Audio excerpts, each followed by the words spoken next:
may remember in the last video, in this tax series we're doing, we were chatting from Joe from Myna about why you need to actually care about crypto taxes. A lot of people head in the sand, not interested, so we covered that off. If you haven't seen that video, I suggest you go and have a look. We'll put a card up there. And today we're going to chat about what crypto taxable events are, because a lot of people are really confused about what actually is a taxable event. So Joe, are you with us? Hello, yeah, good to be back. Great to have you back on. Had a lot of good feedback from our last video. Thanks for coming on board for that. People, as we know, need to wise up on this stuff, so we're really keen to get them informed. So yeah, in terms of what I was saying before, I speak to a lot of people who go, oh, I'm not worried about the tax because I'm only going between stable coins and or, like we touched on last time. Can you just clear up sort of top line really, what are the key taxable events that people need to be aware of?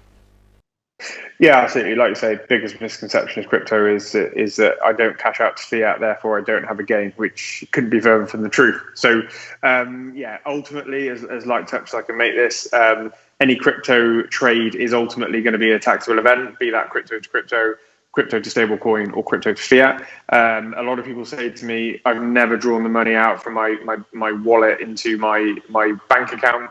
It's irrelevant. Wherever that crypto is held, it is taxable if there's a trade that's gone on. So yeah, key point to remember there, pretty much every single trade you do within crypto is going to be a taxable event.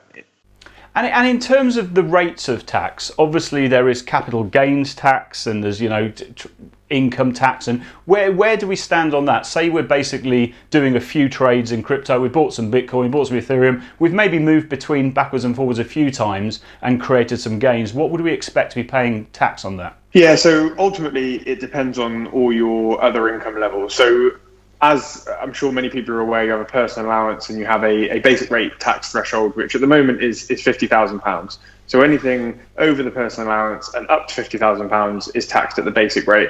And for capital gains tax, that would be 10%. Anything over £50,000, you will, income-wise, you will then be looking at a 20% capital gains tax amount on that figure. Obviously, you need to bear in mind that if your other income is 45,000, for example, and you ended up with a £10,000 taxable gain, then some of that will be at one percentage rate and some of that will be at another. So yeah, you can be pushed over the limit by your gains as well, if that makes sense. Yeah, that makes sense. That makes sense. And in terms of, I mean, obviously there's lots of things now like staking, mining, what other, just whipping through, what other, things are that we need to be aware of? Again, I won't go through loads of them and all of them right now because it's a subject in itself, but basically staking, mining, and also airdrops are three of the ones that come up quite often with clients. That's the majority of where I think people are moving into at the moment. Staking and mining are effectively, in the eyes of the tax man anyway, exactly the same thing. They are what we call miscellaneous income on your tax return, and that will be taxed at your marginal tax rate. So again, sorry to be technical there, but basically whatever tax rate you are taxed on your other income, be that your salary, self-employed, etc., you will apply the same rate to that miscellaneous income as well. Airdrops are the same but different. So airdrops have the exact same process in that they are taxed at your marginal income tax rate. The major difference is that if you earn an airdrop through no work, so no work has been done, no reward as such for that, then it's effectively a tax-free gift at that point with a nil cost base. But if you've done some work, then you'll bring it in as a taxable event. And obviously any of the staking, mining, or airdrop coins that you receive, they are taxed on income as reward when you receive them. But if they were to then stay in your portfolio and increase in value, you'd also see a capital gains tax on any increase in value. So it's important to remember that as well. So the taxman's definitely looking to get his fair share of the pie. He certainly is. He certainly is. Now the other thing was there's a sort of gift to spouse sort of element as well, isn't there? So say husband and wife there, and husband decides to gift his wife some crypto. Who needs a diamond these days? Show her you love her with Bitcoin. How would that work? Yeah, indeed. So there's a few allowances that we'll quickly touch on. So first of all, everyone has a £12,300 individual capital gains tax allowance, tax-free allowance. which is on top of your usual personal allowance, etc. So any gains below that figure wouldn't incur any tax, and obviously any gains over that would incur tax. Spouses have 12,300 each. So, for example, if you have a spouse that doesn't have any other assets or generate any gains from assets, there is a real great opportunity where you can transfer your assets to your spouse, which is an exempt transfer for tax because you're a spouse, and use their allowance of £12,300 as well. So ultimately, if you've got £24,600 worth of gains, you could, in theory, have both of those across you and your spouse and pay no tax on that. The other real quick kind of basic bit of planning you can do there is, we talked a minute ago about how the income tax rate is dependent on your earning level. Your capital gains tax rate is dependent on your earning level.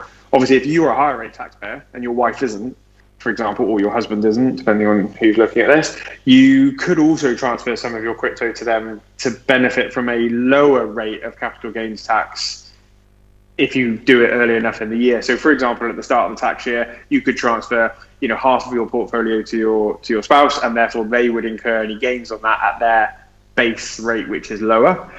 So that's also quite a clever way of doing it. And then finally, on the miscellaneous income side of things, so the staking, etc., you have a £1,000 tax-free allowance on that as well, on top of all the other ones you've got. So again, anything under £1,000 worth of rewards won't be taxed either. I mean, what is becoming immediately apparent with this is if you're smart with your taxes, you can actually be getting on top of this and actually really, making sure you benefit from all these tax positive things, rather than going, oh, I just can't deal with taxes, I don't want to deal with it. Because at the moment, we were talking just before the record, there's been a lot of gains this year, but we might be entering a bear cycle. Now, people who've made all of those gains in the beginning of the year, if the market goes down later in the year, if they don't react to that and tax plan efficiently, they're going to be left holding the baby, right? Yeah, precisely. And I think you've hit the nail on the head. It's about planning and it's about forward thinking. And that's as a firm of accountants in any guise, whether that's crypto or kind of typical business trading people, let's start thinking ahead, start planning ahead of the game, because I've touched on a couple of allowances and things there. You can't deal with those allowances after the fact. So you've got to be able to deal with them ahead of time. And I think, like you just said, planning, thinking it through. And I'd like to just touch on, if I may, really quickly. I've spoken to a lot of people around trying to purchase property and needing to use or wanting to use funds that they've received from crypto, but actually they can't. No one can verify those funds because they haven't got a decent set of accounts and trades for anyone to kind of look through and verify. So again, if you haven't got your crypto portfolio into a nice shape, it's not just tax that you can be benefiting from. It's also, if you want to use those funds to fund other projects or, to purchase property, etc., etc. It is really, I can't stress enough how important it is to get your portfolio tidy sooner rather than later, so that you can do anything that you need to do going forward and plan accordingly. Great. Well, we're going to be back with more content. The next sort of module, we're going to look at the more complicated side of things with, getting into DeFi and decentralized exchanges and all the rest of it. But we'll have Joe's details and Myna's details down below. We are actively sort of working together to do this. This isn't sponsored content. We're making this content because we actually really want to add some value to this space. So just come along on this journey, get your crypto tax switched on, and make sure you're not left hanging in the dry. So until we speak next time, Joe, thank you very much. Yeah, great to chat again, Ash.